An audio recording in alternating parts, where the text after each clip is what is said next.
As somebody who is a little person and I have dwarfism, so a very apparent disability, I think my starting point and my origin story within this space was deeply personal, in the sense that it is my day-to-day experience that I go out in the world, and how people engage or interact with me is very much based on my physicality and their assumptions or their biases towards it. And I think when I was much younger, I felt like fashion could give me a vocabulary to present a more authentic version of myself to the world. This is the founder of Tilting the Lens and disability activist Sinéad Burke talking about how she got into the fashion industry. I am so delighted that Sinead is my guest for this episode of Lives of Tomorrow. As you heard, she describes herself as a little person. She's 3'5" and has achondroplasia. But since her teens, she's been on a mission to work towards change and inclusivity for disabled people. Today, we're going to discuss fashion inclusivity, retail design, and her predictions for the future of fashion. I'm Carla Buzasi, CEO of WGSN, the world's leading trend forecasting company. And you're listening to Lives of Tomorrow, the WGSN podcast about how we'll live our lives in the future. So Sinead, could you introduce yourself to our listeners? Hello, everybody. My name is Sinéad Burke, and I am the CEO and founder of Tilting the Lens, which is a strategic accessibility consultancy. But briefly, due to this being about accessibility, I'll give a visual description of myself. So I'm a white cisgendered woman. I use the pronouns she and her. I have brown shoulder-length hair that is currently being cocooned by a pair of headphones that are so enormous that they look slightly out of proportion. And I am wearing a red and white striped t-shirt because it feels like I should be in France, even though I'm not. And I'm in my home office with partially filled bookcases, which features magazines, books about disability and fashion. Okay, that is definitely the most informative introduction we have had to date on this podcast, which I love. So you've been described as a dedicated disability advocate. So first of all, you can tell me whether that description fits. And then I guess if that is correct, what does that mean and what does success look like to you within what you're doing? I think it's such a great question. You know, part of me feels I don't know if I am the right person to qualify if I'm a dedicated disability advocate. I'm not sure if that's something that the disabled community and or industry should answer. But I think, you know, in terms of what does success look like, honestly, if you'd have asked me that question 5 years ago, I would have said from a fashion perspective that what it meant was the availability of adaptive product and greater representation of disabled people, particularly where visibility was a definition of success or a measure of success. But I think 5 years later, my definition is far broader, much more systemic. And what I mean by that is the pandemic had a transformative impact on me very personally, but also on the world. It was a mass disabling event. And acknowledging that in England, 6 out of 10 people who died in the first wave of the pandemic were disabled, while also thinking about or trying to attempt to measure what my advocacy and what collective advocacy resulted in terms of change in the fashion industry, I wasn't sure that I could qualify it through very significant ways of defining it. So I think now, in terms of being an advocate, I see myself more as not just a facilitator, but moving from the individualism to collectivism, which is why founding Tilting the Lens was so important, that I work with a really excellent cohort of people to think about not just product, though that is important, but product can't be a capsule collection. It has to be about how do we think about what accessibility looks like as a lever from top down, bottom up and sideways in every industry. But I think I'm particularly invested and have been for some time in fashion as an example of what could or should be possible. Why do you think fashion is that sort of lead, or potentially could be that lead for other industries? What is it about fashion that can galvanize and lead? And I work in trends. We know the fashion industry is a purveyor of that, and lots of other industries kind of follow suit. But why did you zero in on fashion?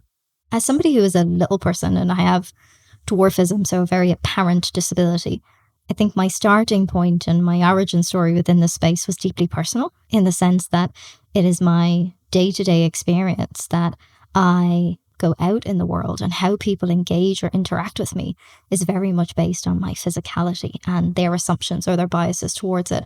And I think when I was much younger, I felt like fashion could give me a vocabulary to present a more authentic version of myself to the world. And that then invoked questions around availability and access and product innovation. But I think now, moving from the personal to the professional, I think in terms of fashion's influence, there is very few people in the world who don't know what Louis Vuitton is, who have never heard of Versace, even if they pronounce it differently than the Italians do, or who don't know what Mary-Kate and Ashley are doing at the Row. And I think that in and of itself moves the dial culturally. And what we know is that culture has this transformative impact on society as a whole, as individuals, but then also as collective industries. But I think also from a professional perspective, the other part in which I was always really interested is that disability and ableism has been at the core of so many of the systemic issues regarding disability and regarding fashion. So if we think about the height of a model, if we think about the thinness of a model, if we think about what representation looked like, if we think about even, what ageism looks like in fashion, that when we really focus on the intersectionality of systemic issues, disability and ableism have always been at the crux of what so many define as the antithesis to fashion and to the fashion system. So trying to unpick and solve for a seismic issue felt like something I wanted to take on at 16 and now 33. Wow, that's amazing. Do you think, so you've talked about the pandemic as being transformative. Do you think that the awareness shift has shifted to an action shift, or do you still think we've got an awful long way to go? In year one of Tilting the Lens, one of our strategic ambitions was about awareness and really trying to build education and trying to create a deep understanding, whether that was about the models of disability, vocabulary, but also how this sits within an organization. I think in many ways, not just with our work, but how the fashion industry has responded in general, is thinking about many of these solutions through a momentary process. So that idea of there might be an era or a moment or a trend in which we increase the representation of disabled people on a runway. But there are very few examples in which the fabrics, fixtures, and customization of adaptive design is embedded into ready-to-wear or mainstream design processes. But I think where one of the most significant gaps is in the representation within the fashion system in and of itself. So, for example, the British Fashion Council undertook a survey with Jamie Gill and the Outsider Effect, and one of the things that the data points gave from a UK perspective is that 94% of the UK fashion industry identified as non-disabled. Only 6% identified as disabled. Now, that's not surprising, but what it speaks to is that even in anonymous circumstances, we don't have either representation, or what I would provoke is the psychological safety for people to say, I identify as disabled, or I'm disabled enough, or to not feel shame by attaching the label of disability to them. Now, what we are seeing is a growing awareness and I think an appreciation of neurodivergence, which is amazing and important. Where do we start, at what age, in what capacity, to drive change through any industry? Fashion, beauty, technology, whatever it is. And if it is that it's got to be from a young age, then when do you actually get the impact of it? For me, I think I'm really passionate professionally around what does third level education look like, because I think it's a really interesting way to adapt curriculum and modules to transform long-term thinking. So even if we think about architecture and design of the built environment, often the way in which accessibility is taught or spoken to is through the belief that compliance is enough, through the belief that compliance is a distraction from the design process. That even if you think about stepping into or moving into an accessible bathroom in a public space, so whether that is a mall, whether that is a community centre, they're often designed without dignity in mind. There is no equity of experience in that design. It has a higher toilet. It has grab rails. It probably doesn't have a full length mirror. It, has a coat hook that is too high because that's actually not part of the standard. So actually, how do we transform the thinking? And my question is, in terms of transforming the education, who is responsible and or empowered and or the expert to do it? Because how do we ensure also that in terms of nothing about us without us, that disabled people are centered in this work? So how do we change those modules and those education systems? And for me, that's one of the reasons why my own thinking around fashion has changed. That again, as I said, I used to think about product as the solution. But when Dr. Ben Barry, who is a disabled queer man, was appointed Dean of Fashion at Parsons School of Design in New York, I immediately DM'd him on Instagram. I was like, hey, you're a disabled queer person. I'm a disabled queer person. We should do something. Like, who is this person? And what we launched last December was a scholarship program for disabled students to start their fashion design programs, both in the MA and in the bachelor program. And in September, 3 students will start. And the following September, another 3 students will start. And in total, as of right now, 12 students will be part of that program. And I consider it part of our responsibility as of right now to create readiness within the fashion system for those students to be employed, because it's not enough to say, okay, we now have qualified graduates, but how do they get access to ateliers that are in Paris that don't have a lift? How do they get access to Milan when, the most luxury street in that city is deeply inaccessible? How do they get around the transport infrastructure in New York? So I think it's how do we bring stakeholders together, realizing that yes, education is the most vital cog in the wheel, but it's not enough in terms of long-term solutions. Yeah. And we end up talking about systems on all sorts of topics, but nothing can be done in isolation. And that's why it's so difficult and so hard, right? Do you find that people are willing to talk and act as a consequence? 'Cause I think there's a lot of talk, but how ready have you found? And let's zero in on fashion, because that's where the impact that you're making is being felt. How many doors have been opened to you and a willingness to change business practices? It's been really interesting over the past 4 years to see how trends in particular have changed or transformed engagement or have accelerated it, or how there's been a kind of legacy memory built within the organization to think about what change looks like. I would say very personally, I'm so proud of some of the very specific changes that we've been able to put in place. I think about embedding assistive technology into luxury fashion stores in the United States, where if you are blind and low vision, you access an app. The app connects you with a real life person who communicates with you. That individual has permission to access the back camera of your phone, and they can navigate and guide you through the store visually. And they don't replace, it's amazing. And they don't replace the client advisor, because even if you're looking for a pair of sneakers or a bag, you still need to interact with the client advisor because they are the expert. But what it does is it creates confidence in encouraging you to push open the door. And that's an assistive technology that is accessible for so many people. I think about how when you're on holidays, you might not speak the first language in the place in which you are. And actually you could use that to support your wayfinding or your navigation. We're working on projects at the moment around how do we think about accessibility from the design of a physical space from the very beginning, but also how do we challenge the mindsets, particularly in Europe, around the quotas that exist around recruitment. So if I think about France, depending on the size of your company, France has a requirement that 6% of the population must be disabled and identify as disabled. In Italy, it's 8%. So I have had conversations where I have spoken to, large luxury fashion companies where they will say things like, we just need people to tell us that they're disabled. And I will say, why? And they say, what do you mean?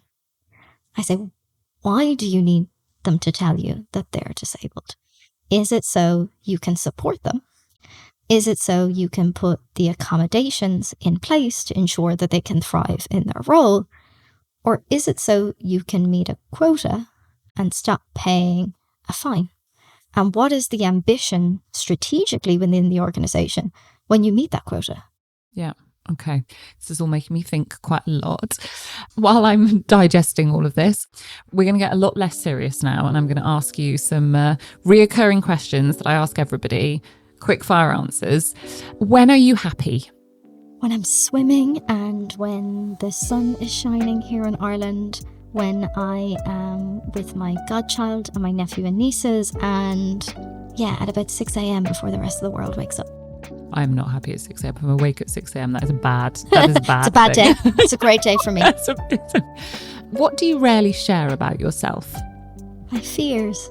I think I give so much of myself for educational purposes that I think my fears and the things I'm proud of, I keep to myself. Okay. However big or small, what one day-to-day life hack couldn't you live without? Morning walks. So 4 years ago, a dear friend in the middle of the pandemic said to me, "You need to get out of the house." And I said, "Sure." And she and I leave our houses respectively at a certain time every day. I'm not sharing what time for security reasons, of course. No, I'm joking. And we walk for an hour and talk about our day and the news and what we watched. And we've done that every day for 4 years. Wow, that's amazing. Although I am with you, I'm very happy walking. Well, just being outside. Very happy walking. Necessary. Last TV show you binged and had to recommend? So I'm currently watching The Mentalist. I'm not sure if it's any good or not with Simon Baker. I think it might be not very good, but it puts me to sleep, which I really enjoy, which is a terrible habit. But the last show that I watched that I would recommend, The Bear. Io, of course, my fellow Irish woman. Have you watched the trailer for the new series? I'm very excited. It looks very good. When and how do you prioritise yourself? I'm really bad at it. I am a work in progress at prioritising myself, but I am going to the Venice Biennale in a couple of weeks and I have annual leave booked and I am going to look at some art that I may or may not understand, but I will enjoy it thoroughly. Good. With out of office on and not answering emails. Exactly. Okay, right. We're going to get back to the serious stuff. So our listeners are going to be fascinated. Lots of them will know some of your story. You've talked about the age of 13 and what you wanted to do at that age, but I understand one of those ambitions was to be on the cover of British Vogue. Could you tell listeners about that story right from the start? Yes, I mean, I first met Edward Enninful, who had just been appointed editor-in-chief of British Vogue at a Burberry fashion show. It was one of Christopher Bailey's final shows, and the seat beside me was empty. The show was about to start. The doors were closing and somebody ran in and sat beside me. I turned, it was Edward, and thought, what am I going to say to him? And spent the entire 12 minutes of the show trying to figure out my script and what I would say. Not looking at the clothes at all, probably. I had to immediately go to style.com, which now no longer exists, but style.com at the time, to figure out what was on the runway. But I had always been deeply invested in fashion from childhood. And I think so much of that was because my father is a little person also. He too has dwarfism. And even coming to it from a gendered perspective, I remember asking him as a teenager, how do I figure this clothes fashion thing out? And he had no interest, probably because there was a lack of access and even less when he was growing up. So reading everything I could about the system of fashion became my way in, because I knew that I couldn't purchase what I liked or what I enjoyed.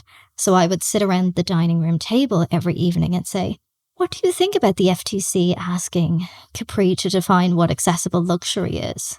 And my mother would say, what? And I'd say, I know, it's really challenging. Like, how are they going to define it? And like, surely they should be able to acquire it. I mean, there's conglomerates in Europe.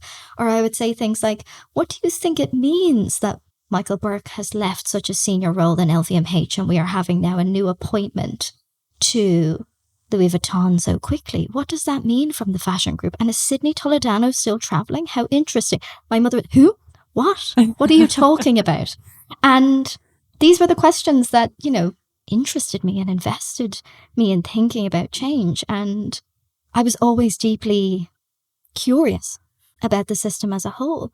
And so when I met Edward, I kind of word vomited at him. I was like, hello, my name's Sinead. I would love to chat to you about disability. And we began a kind of back and forth conversation with me going to what was then Vogue House in London. And I was in Dublin one day and I got an email to say Edward wants to talk to you. He rang. He said that they were working on the September issue of British Vogue for 2019. It was going to be guest edited by Meghan Markle, the Duchess of Sussex. And would I be interested in being on the cover, shot by Peter Lindbergh? Did you throw up? I think I would have thrown up. I remember viscerally being just in the middle of the street in Dublin on Georgia Street in a doorway, because I had kind of taken the phone call in a bit of a experience of shock and just went, yes, sure, hung up, and then texted my parents to say, can you chat? Do you have time? I think I've just said yes to something quite significant. And, it was an amazing experience to be on set with Peter Lindbergh. I think what I would say is that it was definitely not the most accessible experience that I have had. And that is not the blame or fault of anyone in particular, but just I think I was very nervous to advocate for myself, for fear that, gosh, if I have a list of things that I'll need or want, maybe I won't get to be part of it. Assumptions that I made myself that I didn't communicate, right? But that's again around systems and privilege and knowing, etc. I'd never been on a set of that scale before. But I remember leaving the set that day and, I had the sense, but it was confirmed for me that I was the first little person to ever be on the cover of any Vogue ever, which is wild because it was 2019, but also I'm a white cis woman in terms of the amount of privilege that I have, and it still took to that date. And who came before me that didn't have those opportunities? So I made a kind of quiet commitment to myself that if I could do anything to make sure that other disabled people get to be part of Vogue, and if so, ensuring that it was accessible to them, was something that I would feel very personally accountable for. So when Vogue sent me another email in 2022 to say, Edward wants to talk, and he shared that they had this ambition to do an issue around disability and accessibility, but weren't sure of all of the how, but maybe tilting the lens was or could. And we came on as consulting editors. And it was just so fascinating because while we supported with all of the curation of the talent, we had 5 covers, we had 19 disabled people inside, all of the articles were written by disabled people. We had digital accessibility training for all of the Vogue and Condé Nast staff. We supported the issue to be made available in Braille for the first time, and it continues to be made available in Braille. I think one of the things that I was very interested in was also about legacy. So thinking about, wonderful, it's great to have an idea to have disabled people in the issue, but how do you actually set them up for success? So we audited every studio in London to have a sense of their accessibility. And there was only 2 studios that we could have used.